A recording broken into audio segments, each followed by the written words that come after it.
This is a Design More Monday. Welcome in, everybody. I hope you had a great weekend. Hope you were able to rest up a little bit and prepare for a new week. And I'm sure you are looking forward to a new Design More Monday. And so I think we've got an interesting topic to discuss today. First, as always, if you want to support what I'm doing with Design 30 and this podcast, please follow me on X, follow on YouTube, and you can also follow on Instagram.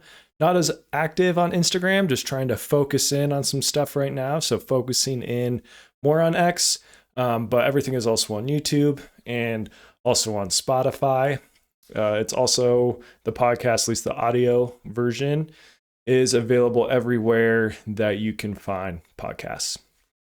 So today, for this Design More Monday, I have an interesting thing I want to talk about that I was reminded of as I was reading through the news this past week.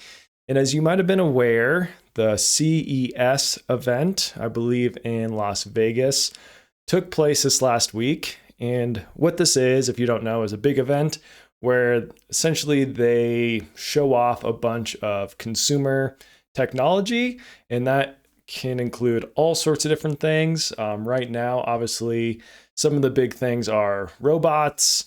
They are things that integrate AI and AI technology, all sorts of different consumer products. I don't even know the full breadth of what you can find there. But in particular, this year, as has been the case, I think, for the past few years, robots were a huge part of it. And there was one robot in particular that you may have seen some images of or some articles on. And this was a robot that was a woman that looked fairly lifelike, right? And it was a robot, I think, that they kind of advertised as a potential companion. I don't know. I'll let you have your own opinions on that. But essentially, this robot could connect with AI, any sort of LLM, I think, that you wanted to use. And the idea is that it could be a companion. It could be someone that you could actually talk with, interact with. And it's built in such a way that it has all of these different mechanisms in the face, so it can control all these different facial motions. And if you're watching the video podcast, you can see that I'm doing all sorts of weird things with my face to kind of display this. But yeah, some really impressive, actually, robotics engineering. And this robot was made by a company called Realbotix. That's Realbotix. And evidently, they must be a fairly successful company, or at least have a lot of backing. I think they're publicly traded. And obviously, they're at CES and made quite the splash this past week. But yes, they made this robot that I wanted to show you a few images. We'll hop over to their website here and just give you kind of an idea of what it looks like. And we'll just talk a little bit more about it at that point. So here's their website. Here's some of the examples. Like I said, it's interesting. There's obviously some very human-like robots, quite a bit different than the Tesla Optimus robots, which just have kind of like the black kind of blank face, right? Which is more settling for humans. These are a bit more unsettling, especially this one. I don't know that's one, I guess, without the face. So one of their big advertising points is that these robots are somewhat modular. So you can actually put on different faces and switch the faces very quickly. And you can see there's a lot of robotics engineering going on here. But yeah, so that's basically it. A lot of interesting things to talk about here. But I think the primary thing I want to touch on is, from a design standpoint, why do these robots kind of come off as so creepy, right? I mean, it's very impressive. Don't get me wrong. The engineering behind it. I think they even said they have like a proprietary design for even the skin to make it feel more like real skin. Interesting. But yeah, so interesting engineering, very interesting design, very complex. And I know that they put a lot of work into kind of the face, as I was talking about. And you can go and watch some videos. I'll have all this stuff linked in the show notes, so you can go and check this out for yourself. But yeah, so their face, they've designed it and engineered it in such a way that it can actually move a lot of it to try to convey emotion, try to move the eyes and everything while it's talking, kind of like I'm doing right now, just to help convey more of that human aspect. And I think like they want to actually be able to build a connection between a human and this robot. But it still just comes off creepy. There's something about the face, the eyes, that just doesn't sit well with a lot of people, or it just kind of throws you off. You might even say it's a bit uncanny, which leads to kind of the main design idea I want to talk about in this episode, which is the Uncanny Valley. And essentially what this is when you have products, you have things that are humanoid or anthropomorphic. In general, well, in a lot of use cases, in a lot of situations, humans like things that look more like humans.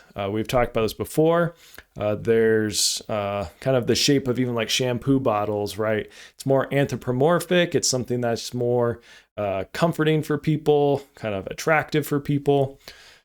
But there's a balance here, right? And there's stuff that's very unhuman, that is anthropomorphic or humanoid in some way that we like.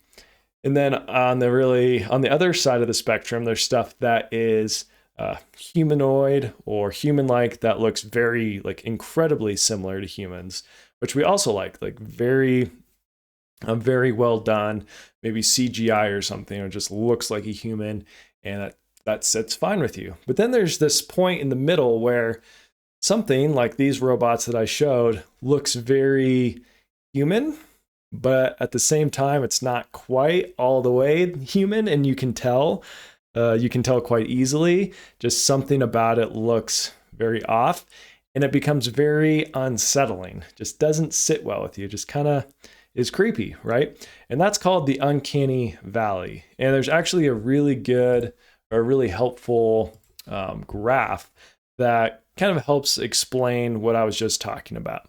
So let's switch over to that. And this is from Wikipedia. Just pulled this up real quick. Again, I'll have this linked in the show notes. So here you can see to the far left, you have what could be an industrial robot. And this is something that maybe has like arms, right? But looks nothing like a human. And there's not a lot of affinity for it because it's not very human-like, but it also doesn't creep you out at all.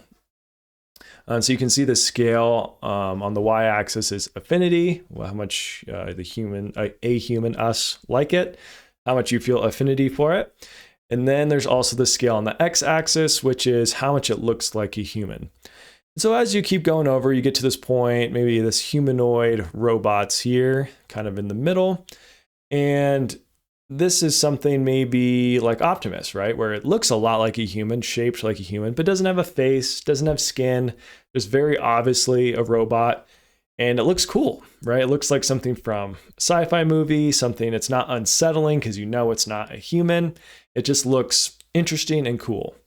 But then as you keep going, and this is where I think the robots that I was just talking about from the CES event this past week, I think they start to fall into this uncanny valley where it's starting to look even more like a human. The human likeness is increasing, but it just gets very, very creepy. Just throws you off when you look at it.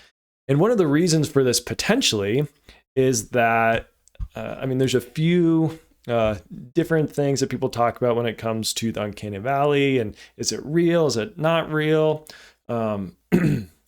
And some people think the reason why it probably is a real effect, a real thing for humans, is because certain things, like these robots, they might look similar to someone who's sick, right? So their skin is kind of all pale and just doesn't look very like alive.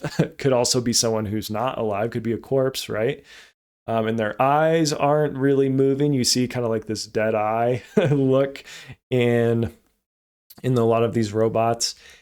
And so it could be that we are looking for humans that maybe aren't healthy, because then often means they're sick, means they're carrying a pathogen of some kind. So you know to avoid those people. And so that could be just an evolutionary thing that humans have developed, kind of this this not fear, but just this avoidance, just like, oh, that's something that's a little off. I'm going to kind of like pull back from it a little bit. It's a bit uncanny. I'm going to be hesitant.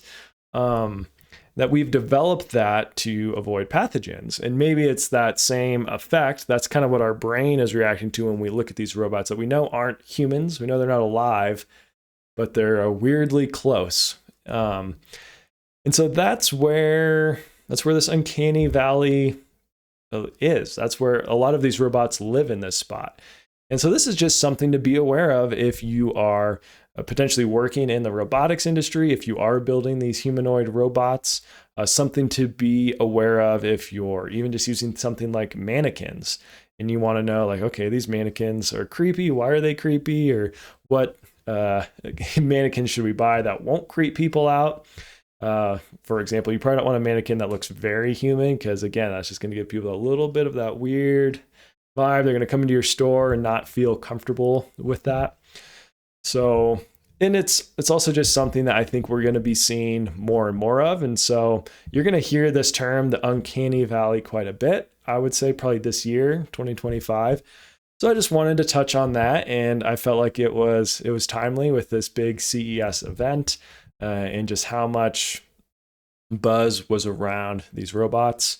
Also, those robots, the one that's actually like a full person and can move around, I think it doesn't walk, but it like rolls around on this little pedestal. It's selling for $175,000. So you could buy one if you can afford that. But yeah, pretty interesting. Again, I will link all of this stuff in the show notes so you can go check it out for yourself. I would encourage you to watch some of the videos. It's really interesting. Again, the engineering behind all this is really impressive. I'm not trying to talk bad about any of that. I just think it's an interesting time to be alive, and it's going to be a bit unsettling, I think, where we go with some of these robots, but also really fascinating. So that's all I have for this Design More Monday. I hope you enjoyed this. I hope you learned a little bit. Yeah, I think this is a good way to start off the week. And I just want to leave you with, just kind of this interesting thought about design, and maybe learning the term, or a little bit more about the term, the uncanny valley, which I've heard a lot. But to be honest, sometimes I'm like, wait, what is that again? Or what do they mean by that? So yeah, that's it for this week. As always, thank you so much for your support. Thank you so much for the follows and the shares and the comments and everything like that. And with that, I'm going to sign off. As always, remember, design more, despair less, and thank you for watching.